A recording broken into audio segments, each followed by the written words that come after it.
What up? It's your boy Dick Incredible, and this is my discussion slash review for Found episode 9 titled Missing While Scamming. And I don't agree with Sir at all, but I understand why he turned out the way that he turned out. Let's talk about it. Headed out for change, I just started on my quest. Yeah, the world will know my name, I'm excited, I'm obsessed. No one in my way but myself and a test. Yeah, I will be the best, yeah, I will be the best. Life is just a game, I'll be playing till I rest. I'll be there to claim my own spot among the best. First off, let's give it up for this episode because there was a lot of moving pieces, but they handled everything wonderfully, if I'm being honest with myself, because we have a bunch of different storylines going on at one time, but the way that they kind of intertwined and combined everything and then delivered us a satisfactory ending as well, semi-satisfactory, you got to give it up for the show, man. We have GABI storyline. We have Lacey's storyline. We have Margaret's storyline. We have Trent and GABI's storyline. We have the police storyline. We have the whole missing person storyline, and we got Sir's backstory storyline. That's like 7 different stories going on at once, and they handled it and intertwined everything all nicely and all wonderfully, and put a little bow on top of it, and then gave us that weird, sad, like I said, semi-satisfactory ending at the end. I like this episode a lot because, like I said in my intro, we still ain't rocking with Sir, but we understand a little bit more about him now, man. We see where the Sir part came from. We see that he was already reading, higher literature. We see where the spaghetti came from. Like, so we see a lot of inklings as to the stuff that was going on with him and GABI and his infatuation with black people. You know what I'm saying? Let's be 100%, because the black lady that was nice to him. And you can see all that kind of intertwined with this episode because Sir is sick. And I mean, I don't know how he got sick, but to be fair, he's living in the basement in this DC, and I'm pretty sure he probably got a little cool. So he's sick. But with him being sick, he's starting to hallucinate, and he sees his mother, and we see how horrible his mother treated him, and where he has this whole um, generalistic idea of women being impure if they're sleeping around and stuff and whatnot. We see where that stems from, but that's not the only wonderful story we're taking place this episode. We have the whole missing person case where this dude comes in and wants to hire the team because his wife is missing, and we find out that him and his wife is in a throuple, but she's like a media influencer, and they're not living their best life because they're putting on the front for the camera and for all the money. You know what I'm saying? So you never really know who kidnapped her because these people probably realize that they're living a lie. And to be fair, most people on the internet, when they're an influencer or whatever, they kind of fudge the details a little bit. The car that they're driving around most of the time is rented. The house they're living in, rented. A lot of the clothing, borrowed. Like, so everything is kind of up in the air. But let's be 100%, we knew this going in. You know what I'm saying? So I don't know why other people are so upset and surprised when you find out that this influencer is fudging stuff. Okay, so that's just what reality is now for that type of job and stuff like that. Everybody's not faking it, but a lot of them are. So let's just be upfront about that. But we see that as the story progresses, we find out that the chick had a whole deposition going on, and I'm not going to talk about her being handicapped or disabled because let's be 100%.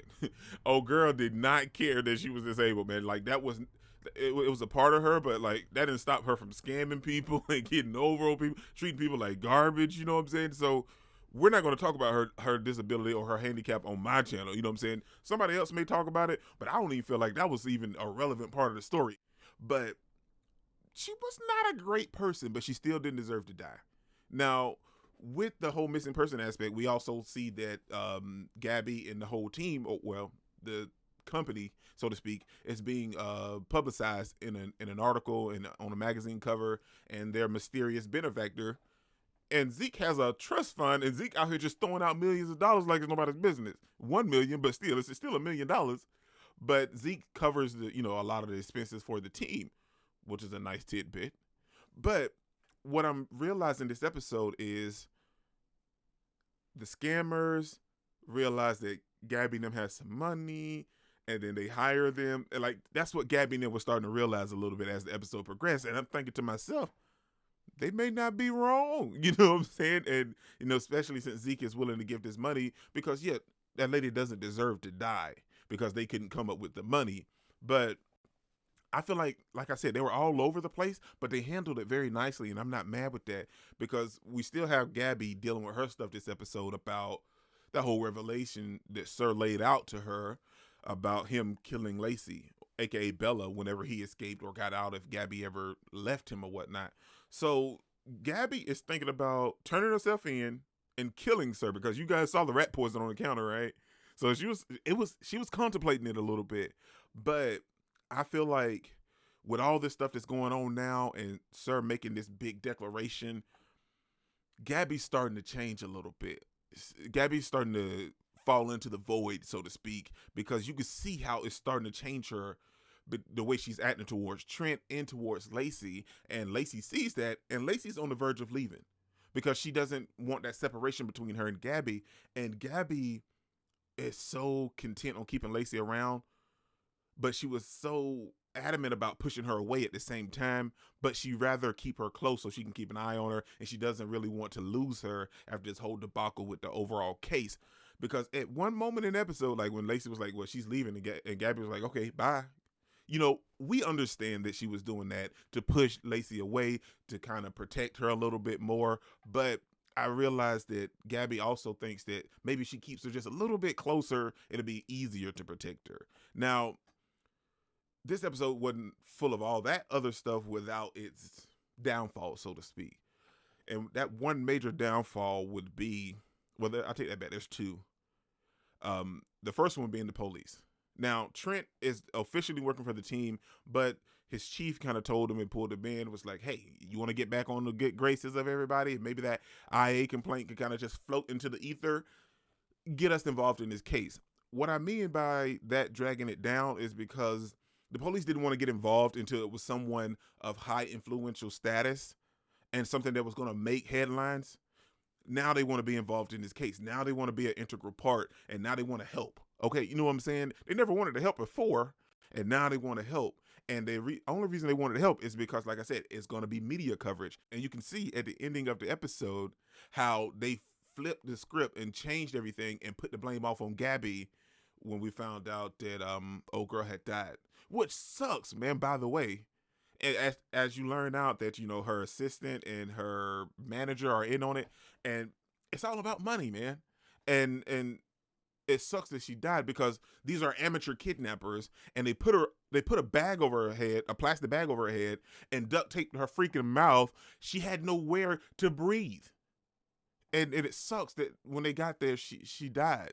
And they caught him in the end, but the police blamed GABI like it was her fault. And to be fair, in that particular moment, I do feel like it was sort of kind of GABI's fault. Should have went there with some backup, should have done something. But at that point, the chick was already dead anyway, because I don't know if Trent done it subconsciously because he kind of wanted his shield back, or he done it subconsciously because he was worried about GABI. I feel like it's 50-50.